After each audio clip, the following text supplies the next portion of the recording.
Министер, добар ден. Благодарам за одвоеното време за разговор за Гласот на Америка на македонски. Благодарам за вашата покана. Ќе разговараме за повеќе актуелни теми, но она што во моментов е најактуелно да кога учениците во Северна Македонија ќе следат настава без учебници. Претходната година една од дискусиите беше дали да се има дигитални материјали или дигитални учебници и дали да има печатени учебници. Јас како министер од први месец, почнувајќи во 2022 година, одлучив да има печатени учебници, за кои печатени учебници не беше лесен процес. Заради тоа што веќе немавме Национален совет за учебници, кој се формира со владина одлука и ги чекавме предлозите од сите универзитетски професори кои се дел од Националниот совет. За 1 септември во процесот, во образовниот процес, ние ги доставивме тие материјали подготвителни, кои се подготвени од Бирото за развој на образование претходната учебна година и во тој период истовремено беа две постапки.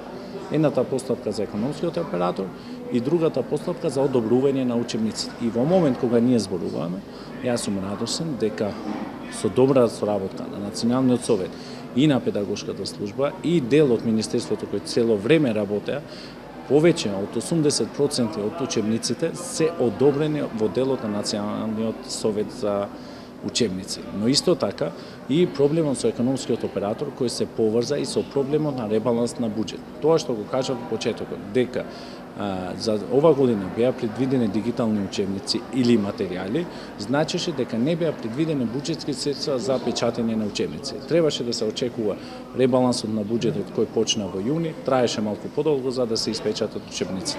Во моментот кога зборуваме, во сите градови, овие 80% од учебниците веќе се испечатени и веќе се доставени. Јас очекувам дека кон крајот на ова недела одреден процент ќе се достави и другата недела да завршува целата постапка на доставување на веќе одобрените учебници. Значи вие сметате дека не се доцените во никој случај со учебници?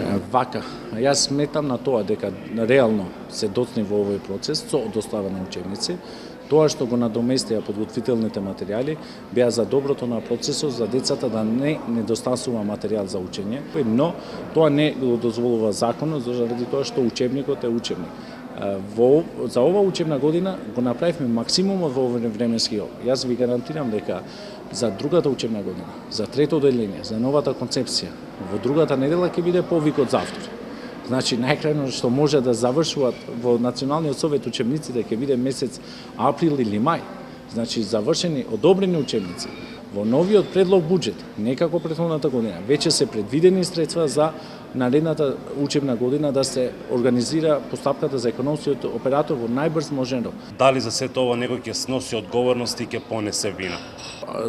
Ако има за другата учебна година ќе треба да носи одговорност било кој, почнувајќи од мене, од директорот на педагошка служба, но за ова учебна година така беа околностите, така беше ситуацијата. Печатените учебници се вратија и дека сите во овој процес го има дадено максимум. И во момент кога дискутираме за тој друг 20%, се уште имаме за некој предмет, например, не знам, прво одделение или четврто одделение, имаме каде што не може да се согласуваат Националниот совет со Бирото за развој на образование. Зошто е процес. Министер, постои мнение и кај јавноста, и кај родителите, и кај наставниот кадар дека учениците особено од пониските одделенија учат несоодветен материјал за нивната возраст и доста непотребен материјал. Кој е вашето мислење?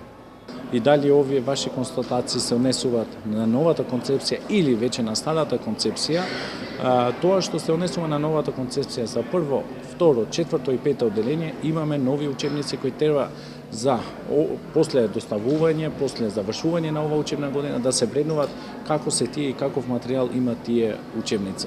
За новата концепција децата имаат повеќе можност на изборни предмети, што треба тие да избират на тие што тие ќе ги посакат највеќе.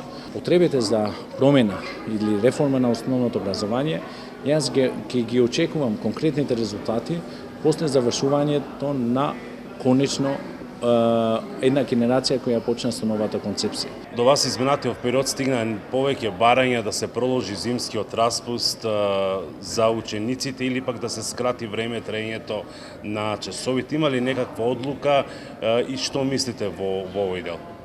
До сега до момент кога зборуваме, при крај на месец 11, сите услови се на тоа да има физичко присуство на настава. Според податоците што ги достави вчера и председателот на влада, и министерот за економија, околу 240 училишта веќе се влезени во тој регулиран пазар што со одлука на влада се донесе одредена цена за основните и средните училишта.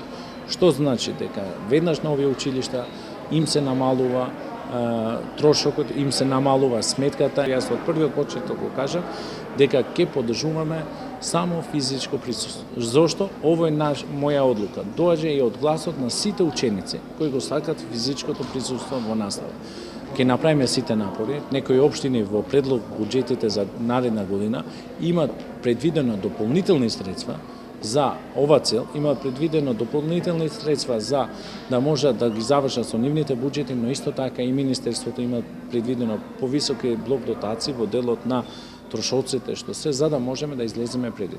И мојот заклучок е дека треба да се продолжува со физичко присуство и во зимските услови, но ако имаме проблеми со многу намалени температури во месец февруари, кога треба да почнува второто полугодие, ќе дискутираме тогаш. Докаде се преговорите со студентите и кои студентски домови сега се реновираат? Имавме 3 состаноци со студентските собрања, добри состаноци.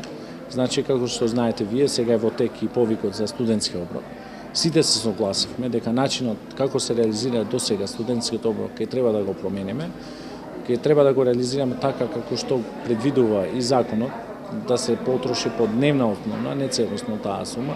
Сме во преговори со дел од банкарскиот сектор, да, имаме до негде решение за тоа дека со новиот предлог од месец март ќе имаме и добро решение, оброкот да е здрав. Што се однесува на студентските домови, во вториот состанок беа присутни и директорите од студентски домови, директорот на студентскиот дом Пелагонија и директорот на студентскиот дом Скопје, каде што влегува студентскиот дом Стив Наумов. Директорите веднаш доставија акцијски план и сега во тие некои најавени проблеми што беа најавени од студентите, тие сами може да се уверат, имаат тековни работи, градични работи, што беа предвидени и веќе се реализираат. А јас како министер и Министерството за образование има добиено проект од Германската развојна банка, каде што проект се предвидува да се реализира на 3 фази. Во првата фаза 2023 година е конвиктот Стив Наумов, еден друг конвикт да се почнува со градежни работи од први и втори месец, кога ќе бидат сите услови од исполнети и одобрени од Развојната банка. 2024 ќе има други конвикти, 2025 други конвикти и мислам дека со овој проект, кој е повеќе од 20 милиони евра, ќе се решава конечно проблемот со студентските домови во нашата земја. Исто така и во дел на буџетот се предвидени средства за реновирање на конвиктите, но тие буџети се намалени од претходниот буџет со новиот механизам на Министерството за финансии. Ако ние ги реализираме тие до месец јуни, ќе имаме простор да земаме од другите ресори кои не ги имаат искористено средствата. Министер, неизбежно прашање, останувате ли министер за образование по најавите на Алијанса за албанците дека го бара министерското место за образование доколку влезе во владата? И вие знаете дека се уште нема ништо официјално. Јас сум министер за образование и наука и ќе работам целосно во моите можности во периодот кога сум дел од Министерството.